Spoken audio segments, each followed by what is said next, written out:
Vandag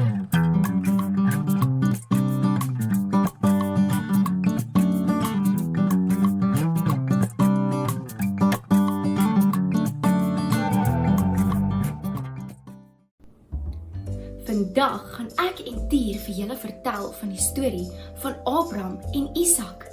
Is julle gereed om te luister na nog 'n wonderlike Bybelstorie? En dan gaan ons lekker saam sing. Kom ons gaan! Die engel van die Here het weer uit die hemel na Abraham geroep en gesê: "Dit is ek, die Here, wat praat. Ek lê 'n eed af by myself dat ek jou baie sal seën oor wat jy gedoen het. Jy het nie geweier om jou seun, jou enigste seun, aan my te offer nie. Ek sal jou vrugbaar maak en jou nageslag so baie maak soos die sterre aan die hemel en soos die sand van die see. Jou nageslag sal die stede van sy vyande in besit neem.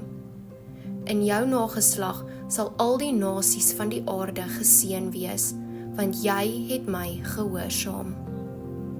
Abraham was 'n getroue dienaar van God, wat 'n seun met die naam Isak gehad het. Abraham was baie lief vir Isak, veral omdat Abraham en sy vrou Sara baie jare gewag het vir Isak om gebore te word. Isak was werklik 'n wonderlike geskenk van God. Eendag toe Isak ouer was, het God met Abraham gepraat en gesê: "Abraham, ek wil hê jy moet jou seun Isak, vir wie jy baie lief is, na 'n plek toe vat met die naam Moria. Wanneer jy daar aankom, sal ek vir jou 'n berg wys wat ek wil hê jy moet uitklim. As jy bo kom, moet jy jou seun Isak aan my offer." Abraham was heeltemal geskok en hartseer oor wat God van hom gevra het. Hy het Isak meer lief gehad as enige iets in die wêreld. Maar hy het ook volle vertroue in God gehad. So, vroeg die volgende oggend het Abraham en Isak hulle tasse met hout gepak en op hulle reis na Moria toe vertrek.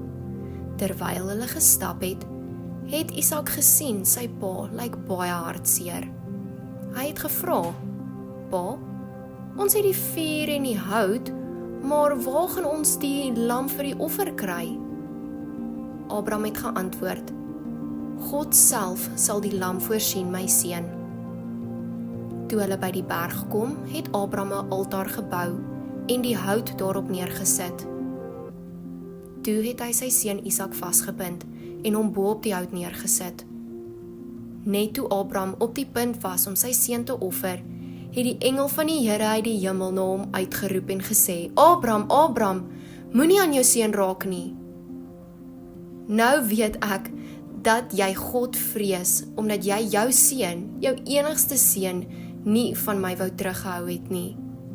Net daarna het Abraham langs aan hom gekyk en gesien daar is 'n ram wat in 'n bos vasgevang is. Hy het Isak vinnig losgemaak en saam het hulle die ram as 'n offer aan God gebring. Abraham en Isak was vol dankbaarheid en verligting dat God 'n ram offer in plaas van Isak voorsien het. God was tevrede met Abraham se geloof en gehoorsaamheid. Hy het gesê: "Omdat jy jou seun, jou enigste seun nie teruggehou het nie, sal ek jou sekerlik seën en jou nageslag sal so talryk soos die sterre aan die hemel en die sand op die strand wees. Deur jou nageslag sal alle nasies op aarde geseën word." Abraham en Isak het teruggegaan huis toe. Hulle het voortgegaan om op God se beloftes te vertrou met die wete dat hy altyd vir hulle sal voorsien, maak nie saak hoe moeilik dinge mag lyk nie. En so leer die verhaal van Abraham en Isak ons van die belangrikheid daarvan om God te vertrou en om hom te gehoorsaam.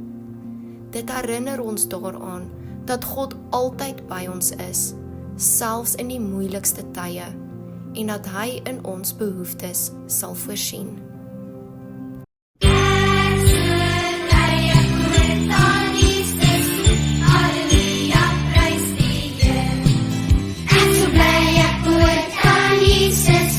Ek so bly ek hoor aan Jesus.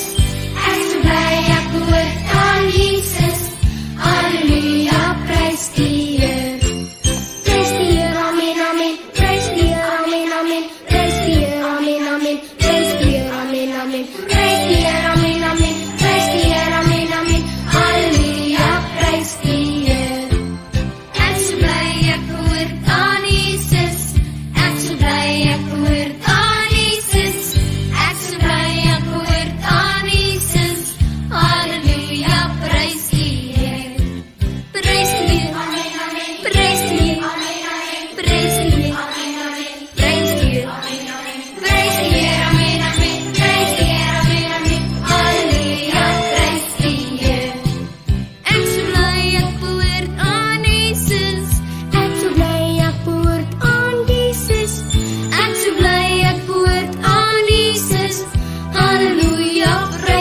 die Here